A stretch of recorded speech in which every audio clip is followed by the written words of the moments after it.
Hello everyone, welcome back to a YouTube channel. स्वागत है दोस्तों। आज का दिन है वट सावित्री व्रत, जहां हर पतिव्रता नारी अपने पति के लिए प्रार्थना करती है और कुछ लोग तो इस व्रत से सीक्रेटली हस्बैंड अपग्रेड की भी दुआ मांगती है। जोक्स अपार्ट, आज का दिन इमोशनल भी है और पावरफुल भी। तो चलिए मेरे साथ एक चक्कर लेते हैं इस देसी दिवस वाले दिन का। ये है वट वृक्ष, जिसके चारों तरफ मैंने मन में श्रद्धा लेकर 7 बार धागा लपेटा।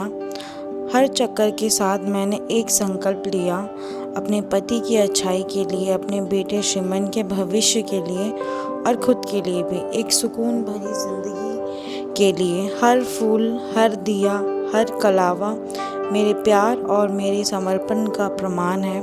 ना कोई शब्द बोलने थे, ना किसी को दिखाना था।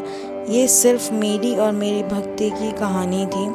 कभी सोचा नहीं था कि मैं भी कभी इतनी गहराइयों से किसी पूजा से जुड़ पाऊंगी, पर जब दिल जुड़ता है तो विश्वास बन जाता है एक सहारा। मुझे याद आता है वो पल जब मैंने सिर्फ अपने आप को पकड़ा, और आज इस व्रत के माध्यम से मैं खुद से भी मिल रही हूँ।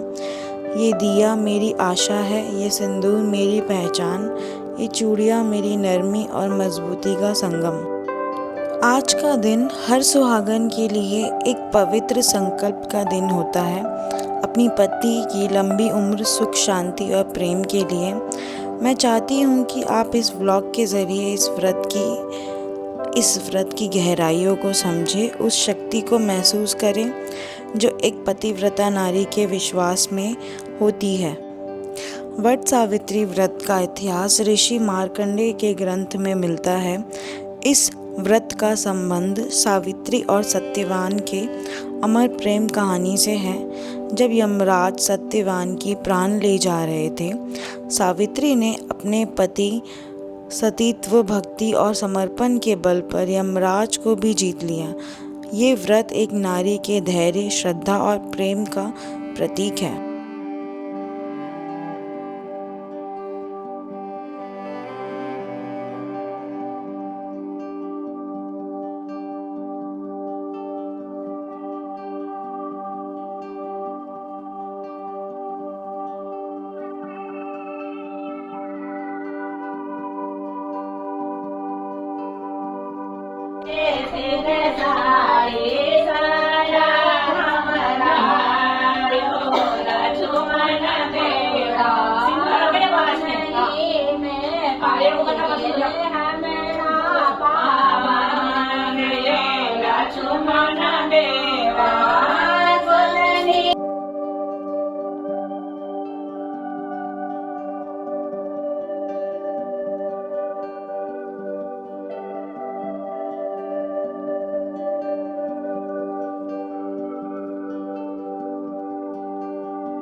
इस दिन का सबसे प्यारा हिस्सा होता है अपने आप को सजाना, सिर्फ दिखावे के लिए नहीं, बल्कि अपने और पति के संबंध में एक प्यार और ताजगी लाने के लिए। हर चूड़ी, हर बिंदी, हर आशीर्वाद होता है जो दिल से लगाया जाता है। मैं पूजा इस व्रत का माध्यम से एक संकल्प लेती हूँ कि हर हालत में अपने परिवार, अपने बेटे और अपने रिश्तों को प्यार और सच्चाई के साथ निभाऊंगी। चाहे ज़िंदगी में कोई भी कष्ट आए, एक स्त्री के विश्वास, उसकी प्रार्थना और उसकी आत्मा शक्ति उसे कभी टूटने नहीं देती। ये व्रत मेरे लिए सिर्फ रिवाज नहीं, ये एक आत्मिक यात्रा है। अगर आपने भी ये व्रत किया है या पहली बार जान रहे हैं, तो एक बार दिल से इस प्रेम कहानी का अनुभव करके देखिए। ये सिर्फ व्रत नहीं, एक नारी शक्ति का उत्सव है। मेरे इस व्लॉग को देखने के लिए धन्यवाद। अगर आपको ये वीडियो पसंद आए तो लाइक करें, शेयर करें और कमेंट में बताएं कि आपने इस साल का व्रत वट सावित्री व्रत कैसे मनाया।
टूट जाएगा।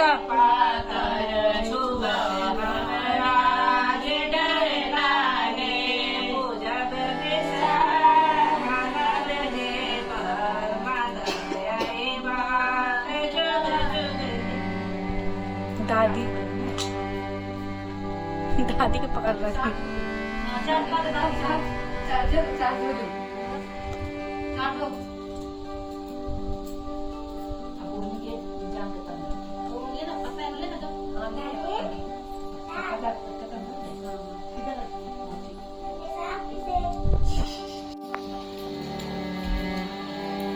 पार्वती जी ने कहा कि हे देवताओं के भी देवता के पति शंकर भगवान प्रभास क्षेत्र में स्थित ब्रह्मा जी की प्रिय जो सावित्री देवी ब्रह्मणा चरित्र आप मुझसे कहिए, जिसमें उनके व्रत का महात्म हो और उनके संबंध का इतिहास हो, एवं जो इसके पतिवन देने वाला सौभाग्यदायक और महान उदय का करने वाला हो। तब शंकर भगवान ने कहा कि हे महादेवी प्रभास क्षेत्र में स्थित सावित्री के असाधारण चरित्र को मैं तुम्हें कहूँगा। हे महेश्वरी सावित्री स्थल नामक स्थल में राजा राज्य कन्या सावित्री ने जिस प्रकार से सावित्री का व्रत उत्पादन किया,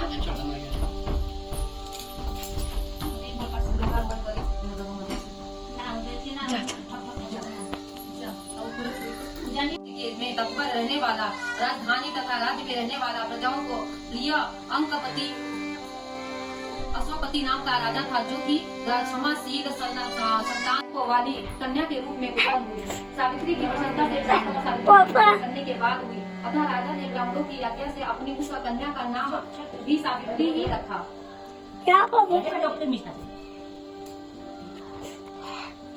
कन्या का नाम सावित्री ही रखा। वह राज्य कन्या सावित्री साक्षात शरीर धारण की लक्ष्मी के साथ होती हुई बढ़ने लगी और धीरे धीरे सुकुमार अंगों वाली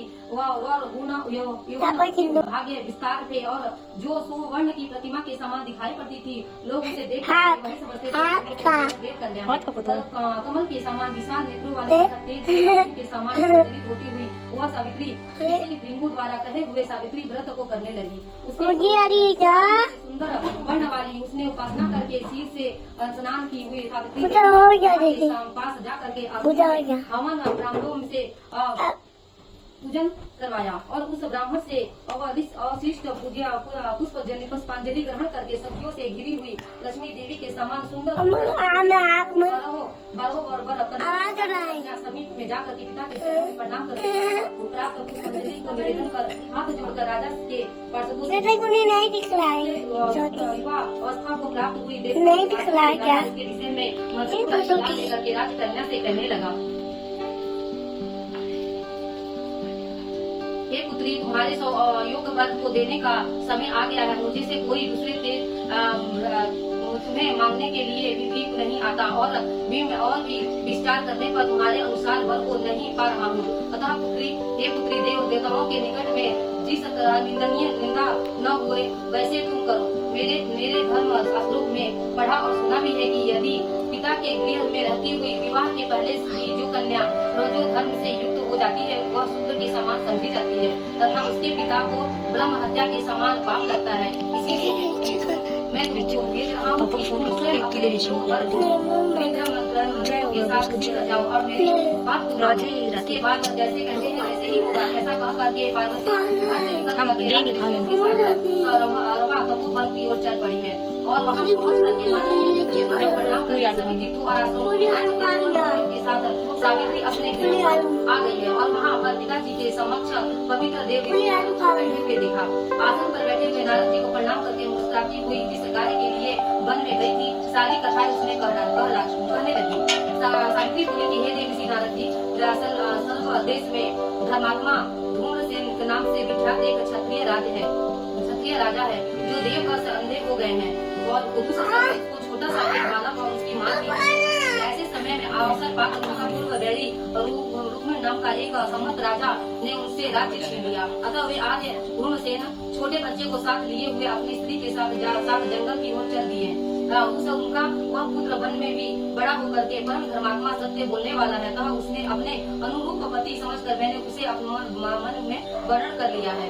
यह सुन केवल गुणवान समझ करके सत्यवान को वर्णन कर लिया है। उसका पिता सत्य बोलता है, माता सत्य बोलती है और स्वयं भी सत्य बोलता है। इससे उसका नाम मुनियों ने सत्यवान रखा है। उनको नित्य स्व घोड़े से किया है और मिट्टी के घोड़े बनाया करता है तथा चित्र में भी घोड़े को लिखा रहता है। इससे उसे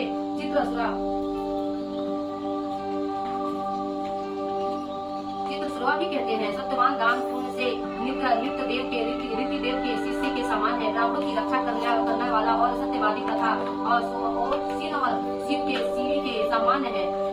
यथाति के समान उदार, चंद्रमा के समान देखने में प्रिय लगने वाला, रूप में दूसरे अश्विनी कुमार के समान और सूर्य के तेज के समान बलवान है। किंतु उनमें केवल एक ही दोष है, दूसरा कोई नहीं है। सत्यवान आज भी ठीक 1 वर्ष पर क्षीण आयु हो जाने के देह त्याग देना देगा। यह बात सुनकर के राजकन्या सावित्री ने राजा से कहा, राजा लोग किसी से एक बार कोई बात करते हैं। व्रत वेदा ब्राह्मण एक ही बात कहता है और एक ही बात कन्या दे दी जाती है। यह तीनों कर्म एक ही बात किए जाते हैं, बारंबार नहीं। दीर्घ हो वहाँ अल्पायु हो, गुणवान हो अथवा निर्गुण हो, वर को एक बार वर्णन कर लिया और दूसरे वर को वर्णन नहीं करूंगी। पहले मन से निश्चल करके बाद में उसे वाणी द्वारा प्रकट किया जाता है, पुनः उसके बाद कर्म द्वारा किया जाता है। इससे प्रत्येक कार्य में मन को परमार माना जाता है, अतः मन के विरुद्ध कार्य नहीं किया जाता। नारद जी ने कहा कि हे राजन, यदि आपको भी इष्ट हो तो अपनी पुत्री सावित्री का कन्यादान निर्भरता के साथ शीघ्र कर डालिए।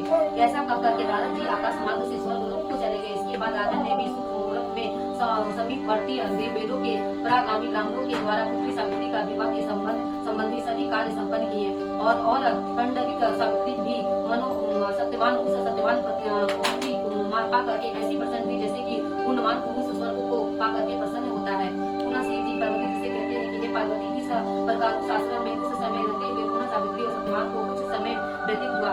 उस समय केवल एक भार्या सावित्री ही ऐसी थी कि जिसके चित्त में रात दिन जो नारद की कही हुई बात की याद बनी रहती थी। उसके बाद बहुत दिन बीत जाने पर वो समय क्या हुआ गया कि मरना था। अतः सावित्री नारद की कही मरण तिथि को हृदय में गिनती हुई नहीं देखेंगे तिथि को संध्या काल में आज से 4वें दिन मेरे पति मर जाएंगे। यह सोच करके 3 रात्रि तक निरात दिन में रूप में रहने लगे। इसके बाद वाले दिन स्नान करके अर्पण करके बाद में सावित्री ने सास ससुर का पद वंदना किया है। इसके बाद वह उधारी लेकर सत्यवान जंगल की ओर चला। तब जाते हुए अपने पति के नीचे चली। वन में पहुंच कर जल्दी से समाधि कर ले जाने योग्य हार बना लिया। करोड़े उसके सिर में मंगवा देंगे, बहुत सारे लीची रखे लगा दिए पूजा के लिए। मुझे धूप दे रही है, अतः मैं तुम्हारे गोद में क्षण भर सोना चाहता हूँ। आप विश्राम करें, दूर लिट्टी खाती बनाती हूँ, याद है भाई।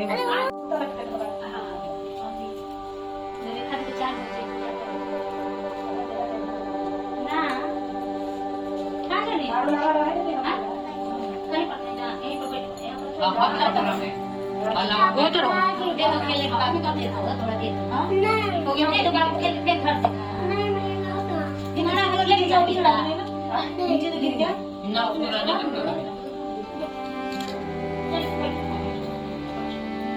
अच्छी है रहने देना मम्मी के लिए भी हां अच्छी है मेरा मत तो देखो कौन आया है उनका नहीं देख तो नहीं मेरा है नहीं देख सुधा है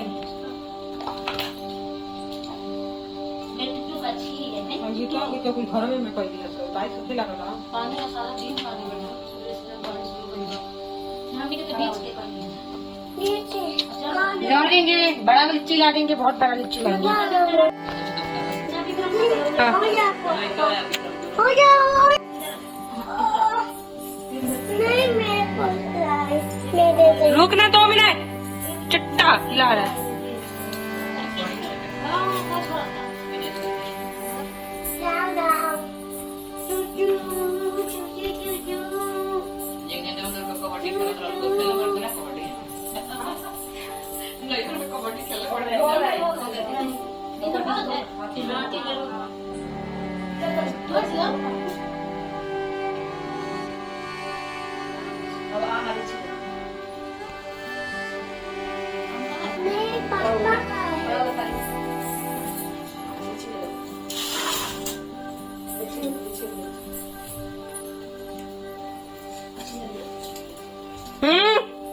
सामने कोई बैठा करके घूम को पैसा मिलता नहीं है तो फिर उनका आवाज नहीं रुक गया ना वो पत्ता कैसे गिरा पीछे गरम खसले भी कम गिर कर वो पहले ना ना आगे ऐसी लगा दी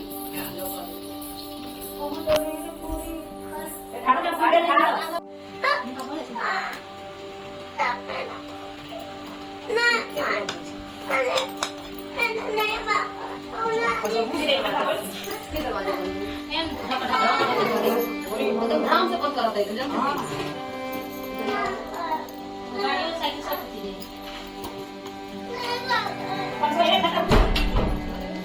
ऐसे करो 3 बार हो गए लेके दो और आगे डाल हां फिर हम खेलन प्लस गिराई चलो भगवान जिसने याद ये पर समझे बताओ भगवान ये तो खुद बने नहीं कर तो दिया के बना ठंडा कर लिया बसा दिन करोगा मम्मी इतना ना लगा तेरा बात है हां आज का सर संगीत का ना बेदरी पूजा के लिए कर ना बाप रे इतना गर्मी है इतना घर को कैसे कर देगा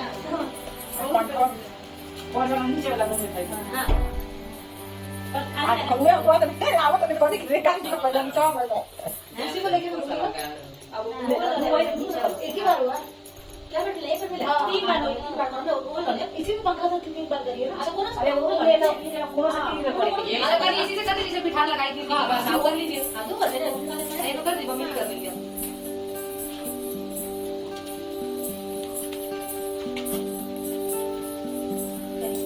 मम्मी के सुना तो कितना अच्छा आपको वो सब काम भी देखो पूजा ना कर पहाड़ की लगा नदी की लगा गाछ की लगा मैं सब ऐसे लगा वो मैं उठा रखता है ना घर पे मत है ना यानी कौन है अरे बहुत सामने बैठी मोर पीछे ना तुम्हारे को साथ में वो कहते हैं कोट के क्या कोई कर देखो ना तो सस्ता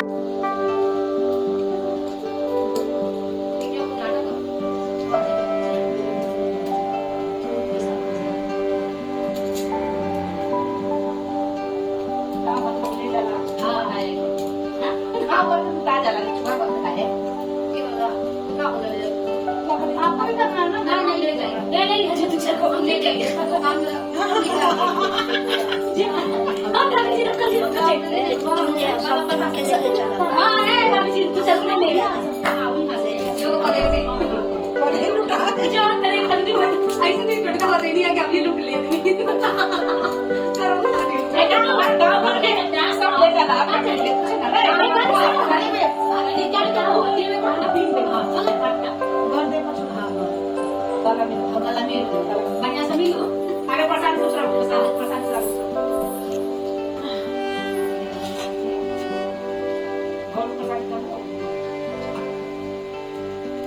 रो ही रहा है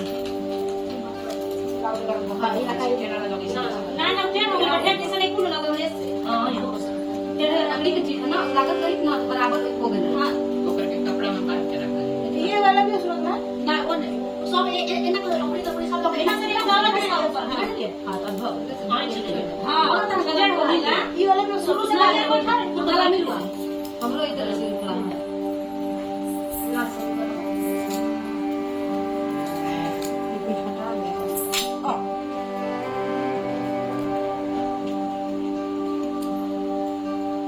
भगवान को बड़ा गईबो ना करेगा।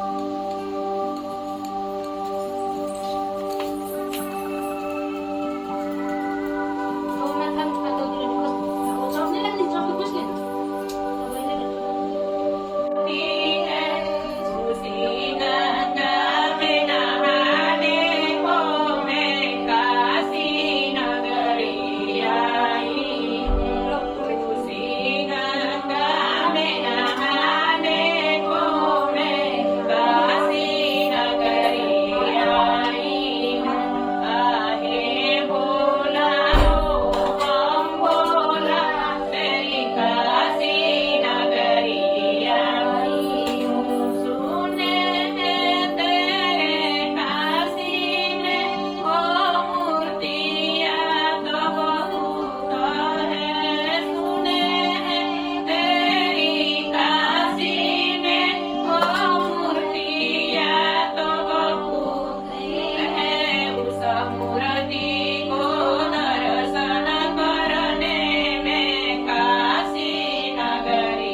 Boleh, boleh, boleh.